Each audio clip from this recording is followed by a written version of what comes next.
Do y'all remember that art challenge a while back that was, like drawing something in a decreasing or increasing amount of time? Like, 1 minute, 10 minutes, and 1 hour, or whatever that be? Let's do it with forging.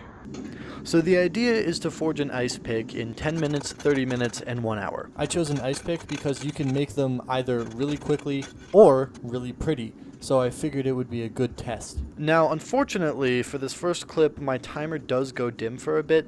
However, I turn it back on and you can see that it has still been timing. For the next clip, I go into settings and I make it so the screen won't turn off. But if you don't believe me, you can time out a second and then do some math to find out if my timer changed. But why would I fake a challenge video when the whole point is to do the challenge?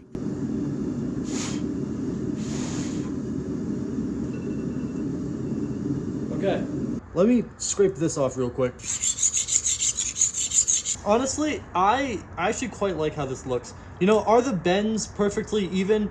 Definitely not. And if I spin it, you can kind of see more clearly how, this isn't even with this, which isn't even with this, which isn't even with that. But even still, you know what? I think it looks pretty cool. Logically, the next step is to stab some ice.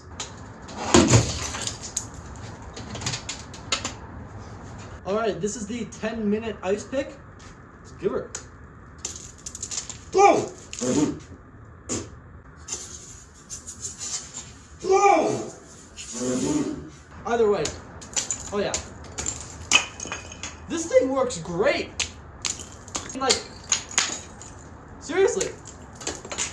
This is awesome. The 10-minute ice pick is absolutely a thumbs up. This thing works really well. Alright, for the 30-minute ice pick, I wanted to make a nail and then put a knot in it because I think that would be funny and also look cool. However, there's a reason that the only people who make overhand knots in metal are fools and masochists. I spent more than 10 minutes finagling with this knot. It ended up being really down to the wire, and even with me trying to tighten up the knot and make the nail longer, it was still also the shortest of them all. We're cutting it close. I don't like that. There are a lot of knots that you can do without needing to shove the end of your metal through itself. Just take a word of advice from me.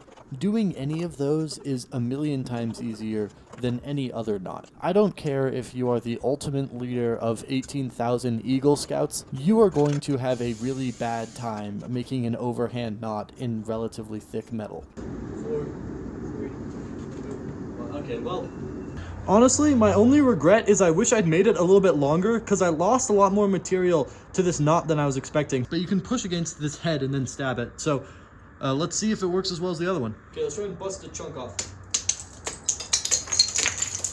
Okay, it actually works really well, luckily. Yeah, I do wish it was a little bit longer. However, if you had smaller hands, the length wouldn't be a problem.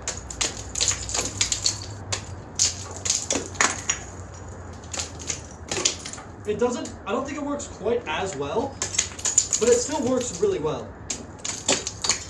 This last one was surprisingly easy.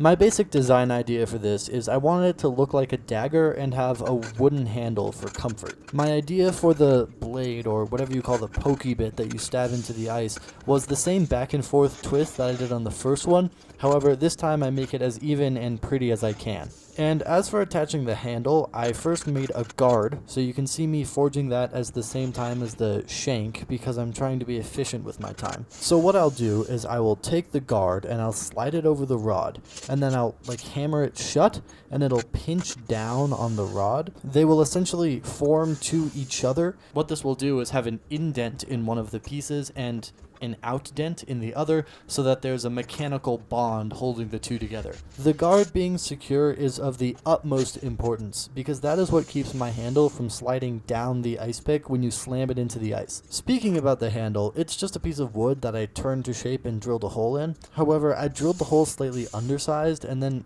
burnt it out the rest of the way.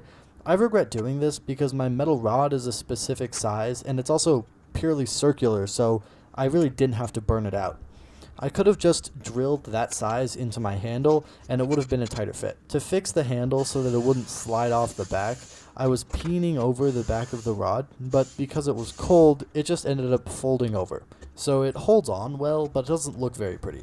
I was thinking about welding on a steel cap, but I figured that wasn't really in the spirit of the challenge.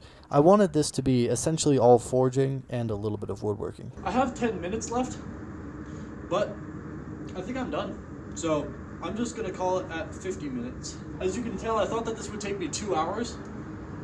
It did not, so props to me, I guess. Okay, so this is the last one. As you can see, it was kind of meant to look like a dagger, and I did the same twist pattern as the first one. However, you can see that this one is a lot more like even and consistent.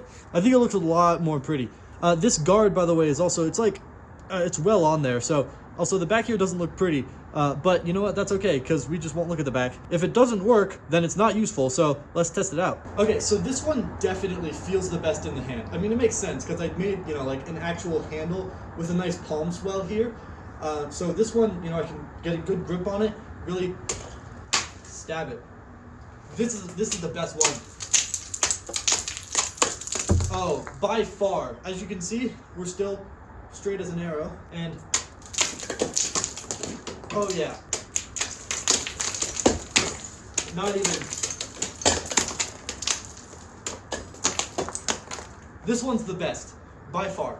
Well, I hope you guys enjoyed watching the video as much as I enjoyed making it, and I look forward to seeing you in the next one. This clip is from a failed 30-minute run. It failed because my material I was using was too skinny for the nail header. And to add insult to injury, while I was trying to get the nail out, the header broke. Oh, well. Okay, so if you can see there, what happened was my piece of material was too thin for the nail header. Like, I had probably a good inch of material above here, and it just sheared it through that hole, you know, forcing it into a square shape. So this header was too big, and then it broke. So let's try it again.